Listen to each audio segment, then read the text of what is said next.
എന്ത് തെറ്റ് ചെയ്തിട്ടാ സാറേ ഞങ്ങളുടെ കുഞ്ഞുങ്ങളെ ഇങ്ങോട്ട് കൊണ്ടുവന്നത്? കുട്ടികളല്ല, അവരെ കൊണ്ട് വേല ചെയ്യിക്കുന്ന നിങ്ങളാണ് തെറ്റ് ചെയ്തിരിക്കുന്നത്. എനിക്ക് എന്റെ അപ്പനെ കാണണം. ഇവിടെ നിന്ന് നിങ്ങൾ കരഞ്ഞുകൊണ്ട് യാതൊരു പ്രയോജനവുമില്ല. ബാലവേല നിരോധിച്ചുകൊണ്ട് ഞങ്ങൾ അവരെ ബാലഭവൻ ഏൽപ്പിച്ചിരിക്കുക. നിങ്ങൾ അവിടെ ചെന്ന് അന്വേഷിക്കും. എവിടെയാ സാറേ ഈ ബാലഭവൻ? സ്റ്റേഷന്റെ പിന്നിലാ. പിന്നെ ആ വലിയ 2 കുട്ടികളെ നിങ്ങൾ തിരിച്ചു കൊണ്ടുപോയിക്കൊള്ളണം. ആ കുട്ടികളെ വിട്ടുകൊടുത്തേക്ക്.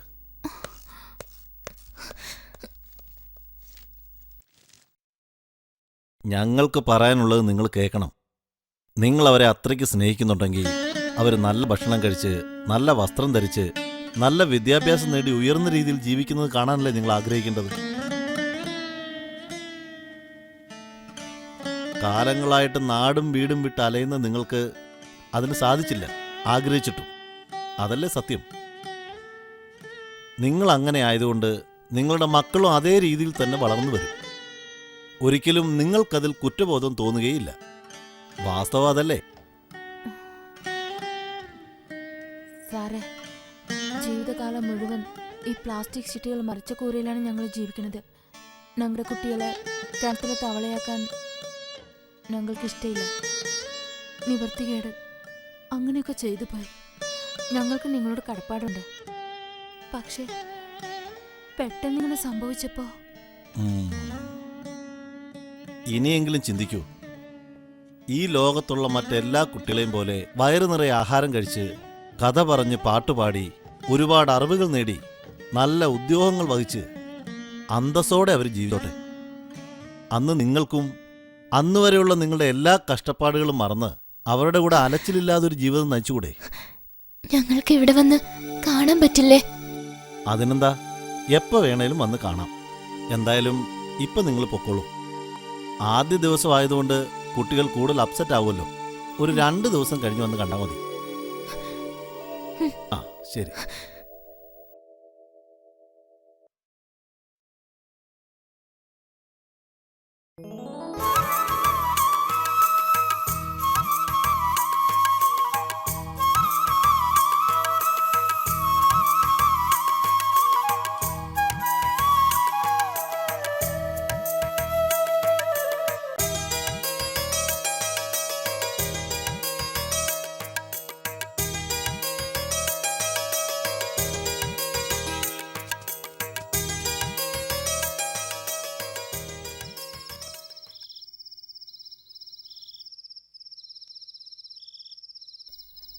മുല്ല, ഉറങ്ങുന്നില്ലേ?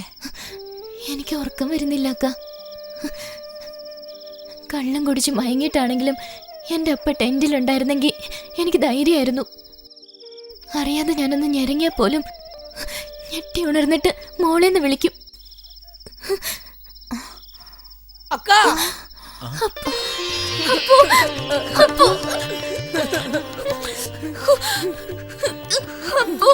എല്ലാരും ഉറങ്ങിയപ്പോ ആരും അറിയാതെ വാതിൽ തുറന്ന്.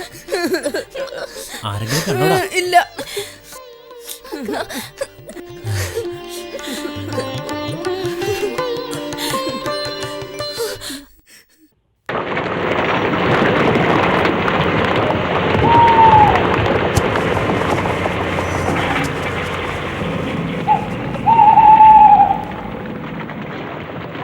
ഇല്ല, ഈ തോൽവി അംഗീകരിക്കാൻ ഞാൻ തയ്യാറല്ല.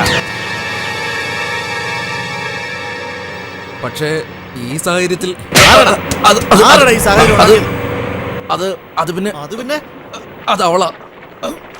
അവൾ എങ്ങു നിന്നോ വന്ന തെണ്ടി പെണ്ണ്. ഒന്ന് ചുമ്മാ അനുഭവിക്കണമെന്ന് ഞാൻ കരുതിയുള്ളൂ. പക്ഷെ ഇനി ഇഞ്ചിഞ്ചെ അനുഭവിച്ച് വിശപ്പ് പിടിച്ച് നായ്ക്കൾക്ക് ഞാൻ എറിഞ്ഞു കൊടുക്കും. മുംബൈയിലെ വ്യഭിചാര തെരുവിൽ അവൾ ഒരു നേരത്തെ റൊട്ടിക്ക് വേണ്ടി കണ്ട തെരുവ് തണ്ടികൾക്ക് പോലും കിടന്നു കൊടുക്കുന്നത് എനിക്ക് കാണണം. പക്ഷേ പരോളിലിറങ്ങിയ ഈ സമയത്ത് ഒരു തെരുവ് തണ്ടെ കൊന്നതിന് കിട്ടിയ ശിക്ഷയിൽ നിന്നും കൂടുതലൊന്നും എനിക്ക് കിട്ടില്ലല്ലോ.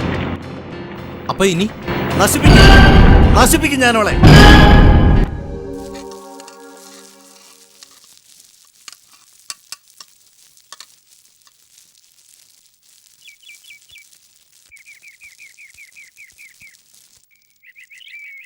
അക്ക, എന്താ ചേച്ചി? കുറച്ച് ഉപ്പ് വേണം. ഉപ്പ് തീർന്നിരിക്കുക. ആണോ? ചെലവണ്ണം വരുമ്പോ കൊണ്ടുവരും. എന്നാ ഞാൻ അപ്പൂനെ വിട്ട് മേടിപ്പിച്ചോളാം. ശരി.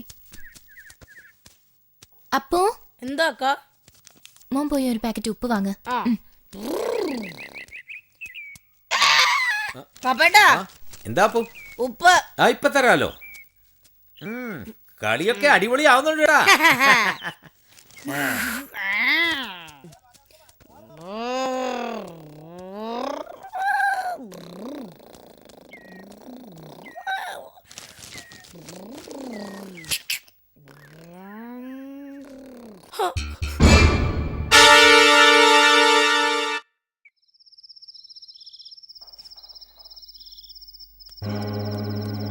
അക്ക, എന്താ പോലെ? എന്താ? അപ്പു ഇതുവരെ വന്നില്ല. നേരമാണെങ്കിൽ ഇരട്ടി. ഞാനൊന്ന് പോയി നോക്കിയിട്ട് വരാം.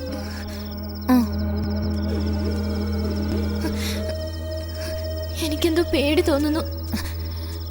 നീ സമാധാനായിരിക്ക. ഞാനും ഒന്ന് പോയി നോക്കാം. വേല, എന്താക്കാ? എന്റെ കൂടെ ഒന്ന് വാ.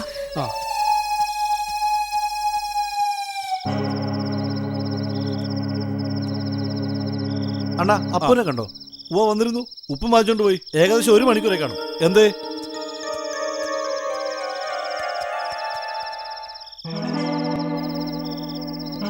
ബാലു, എന്താക്കാ? അപ്പു ഇതുവരെ വന്നില്ല. ശെൽവണ്ണനും ഒക്കെ തെരഞ്ഞു പോയി. അവരും കാണുന്നില്ല. നമുക്കൊന്ന് പോയി നോക്കാം. ശരിയേക്കാ. അപ്പു, അപ്പു അപ്പു അപ്പു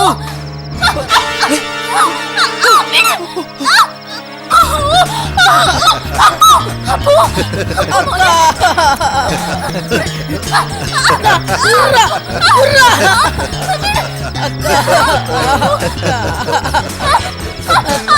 ഇങ്ങോട്ട് പാടി.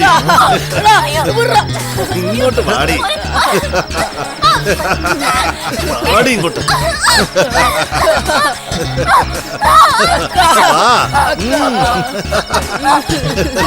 കരച്ചിലേ ഉണ്ടല്ലേ?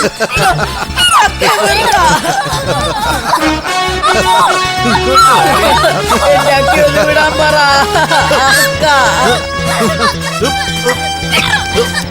അടങ്ങി കിടക്കണ ഇവിടെ.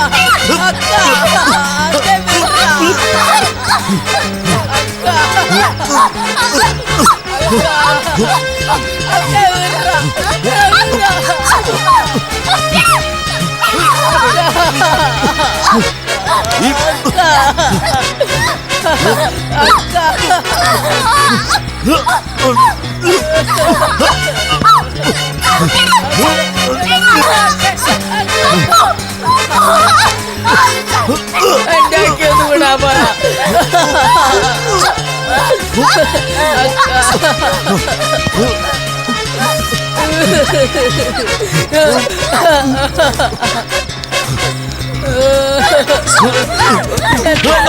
എന്റെ അക്ക.